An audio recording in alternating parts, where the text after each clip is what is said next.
चलो बच्चा, अभी हम स्टार्ट कर रहे हैं एक्सरसाइज 8.1 का सम नंबर 8। सम नंबर 8 जो है उसमें फिगर दी नहीं है बच्चा, फिगर हमें ड्रॉ करनी है। तो सबसे पहले इंफॉर्मेशन क्या है वो पढ़ते हैं। ABCD is a rectangle in which diagonal AC bisect angle A as well as angle C। Show that ABCD is a square. मतलब बोला बहुत सिंपल है, रेक्टेंगल दिया हुआ है, आपको स्क्वायर प्रूव करना है। तो बच्चा सब फर्स्ट ऑफ ऑल जो दिया हुआ है हमने वो लिख दिया ABCD। हमें जो बोला गया है AC जो है वो ये दोनों angle A and angle C को बाइसेक्ट करते हैं। तो हम यहाँ पे लिख सकते हैं, यहाँ पे एंगल 1, यहाँ पे 2, यहाँ पे 3, यहाँ पे 4, ऐसे हमने लिखा। और बाइसेक्ट कर रहा है मतलब 1 इज इक्वल टू 2 है और 3 इज इक्वल टू 4 है, वो हमें दिया हुआ है। तो बच्चा स्टार्ट करते हैं। हमें यहाँ स्क्वायर प्रूव करना है। इसका मतलब ये हुआ कि रेक्टेंगल है, इसका मतलब 90 डिग्री तो है ही, और जो स्क्वायर है इसके लिए हमें चारों साइड इक्वल प्रूव करनी पड़ेगी। क्या करनी पड़ेगी? चारों साइड इक्वल प्रूव करनी पड़ेगी। तो सबसे पहले बच्चा तो हम लिखते हैं गिवन में ABCD इज अ रेक्टेंगल, जहां पे हम लिखेंगे angle which diagonal AC bisect angle A as well as angle C। वो लाइन लिखनी है तो लिख सकते हो angle 1 is equal to angle 2 and angle 3 is equal to angle 4। वो हमने लिख दिया। दूसरी इंपॉर्टेंट बात है, रेक्टेंगल दिया हुआ है तो हम लिख सकते हैं AB is equal to DC and हम लिख सकते हैं AD is equal to BC।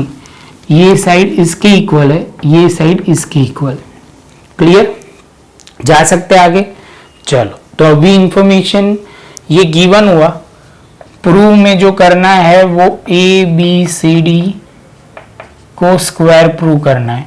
Square prove करने के लिए आपको वो लिखना है AB is equal to BC is equal to DC is equal to AD।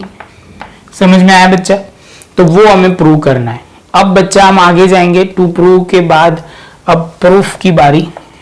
अभी बच्चा हमें क्या करना है, तो हमें दो ट्राइंगल जो दिए हुए हैं उसकी इंफॉर्मेशन का यूज करके कॉन्ग्रुएंट करके हमें उसकी दो साइड को इक्वल लाना है।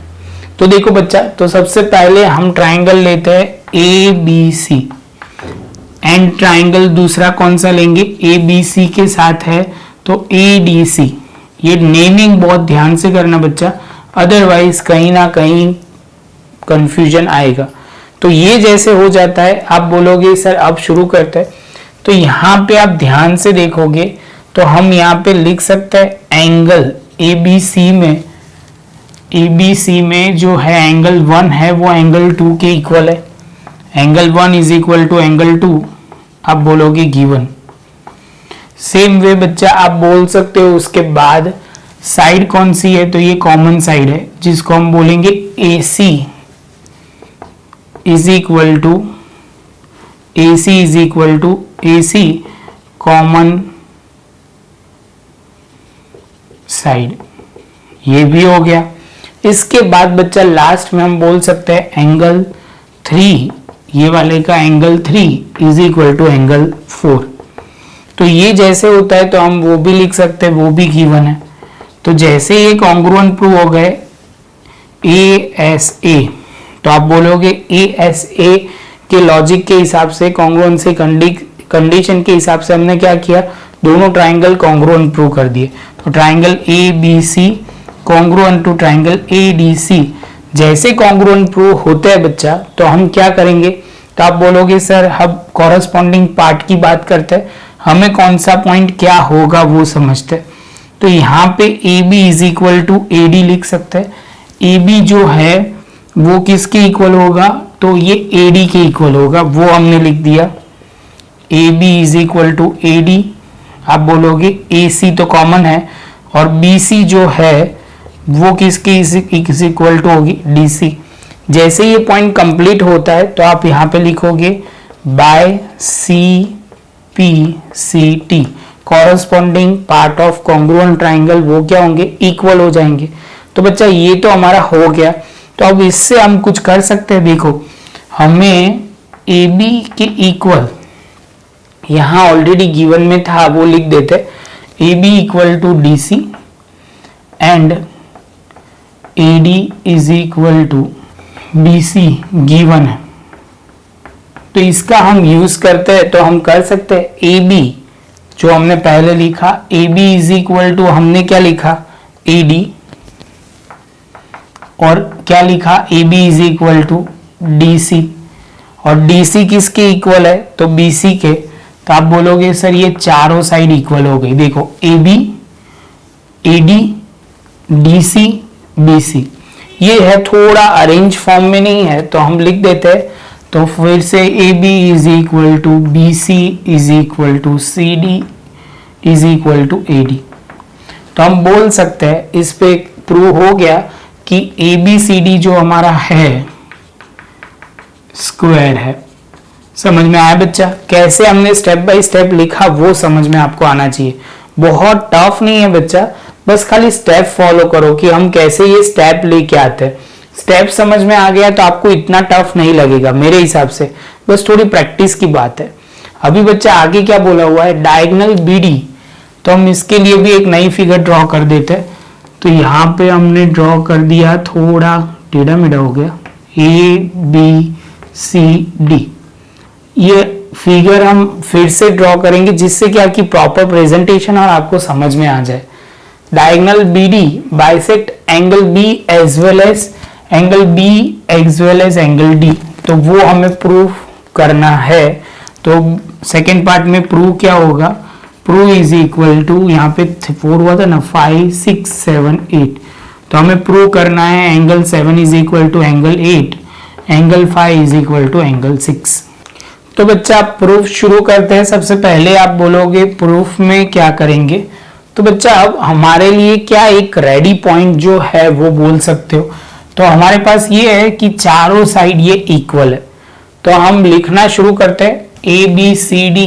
तो पहले हम ट्राइंगल लेते हैं ए बी, तो पहला ट्राइंगल बनेगा ए बी डी, एंड दूसरा ट्राइंगल हम बनाएंगे ए के ऑपोजिट जो होता है वो है सी बी डी।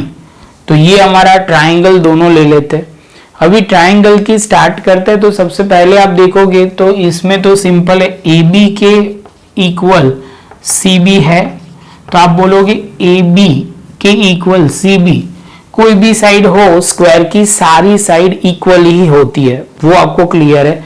सेम वे बच्चा आप बोलोगे सर ये ए बी लिखा, तो अभी हम लिखते हैं A D is equal to, हमारी ए डी के इक्वल टू क्या आएगा सी डी। तो आप लिखोगे प्रूव अबो, अभी हमने प्रूव किया है, वो दोनों में कॉमन है। और इसके बाद आप बोलोगे बी डी, बी डी जो है वो दोनों में कॉमन है, यहाँ पे भी बी डी और यहाँ पे भी बी डी, तो वो आप बोलोगे कॉमन साइड। जैसे ये होता है तो हम लिख सकते हैं triangle A B D congruent to triangle C B D, कौन से एस एस एस, तो हम लिख देंगे by S S S congruency condition. Congruency condition के हिसाब से हमने क्या किया, कॉन्ग्रुएंट कर दिया। जैसे कॉन्ग्रुएंट हो जाता है तो बच्चा आप ध्यान से देखना, ए बी और सी बी, तो ए बी के ऑपोजिट एंगल क्या है, ए बी के ऑपोजिट एंगल 7 है। और आप बोलोगे सी बी के ऑपोजिट एंगल क्या है, तो आप बोलोगे सर एंगल 8। तो ये भी हो गया। सेम वे बच्चा आप बोलोगे अब क्या लेना है, हमें चाहिए ये वाला, तो हमें ए से पूछना पड़ेगा ए डी के ऑपोजिट और सी डी के ऑपोजिट। ए डी के ऑपोजिट एंगल में आप बोलोगे एंगल 5, और सी डी के ऑपोजिट एंगल में आप बोलोगे एंगल 6। आप बोलोगे सर कैसे लॉजिक लगाना है, फिर से समझना, यहाँ पे ए बी तो यहाँ पे सी बी, यहाँ पे ए डी बोला तो यहाँ पे सी डी बोलना है। तो जैसे हम ये दोनों को हम बाइसेक्ट मतलब इक्वल कर देते हैं, तो हम बोल सकते हैं diagonal of B D bisect angle B as well as angle D. बस ये सिंपल सा पॉइंट था बच्चा, थोड़ा ध्यान से करोगे तो प्रॉब्लम नहीं होगी। थोड़ा नोटबुक में प्रॉपर तरीके से लिखना जिससे आपको बहुत इजी रहे, इंपॉर्टेंट भी बहुत है। मिलते हैं बच्चा नेक्स्ट लेक्चर में नए एक सम के साथ। वीडियो अच्छा लगा हो बच्चा तो लाइक शेयर सब्सक्राइब जरूर करें। मिलते हैं नेक्स्ट लेक्चर में नए सम के साथ।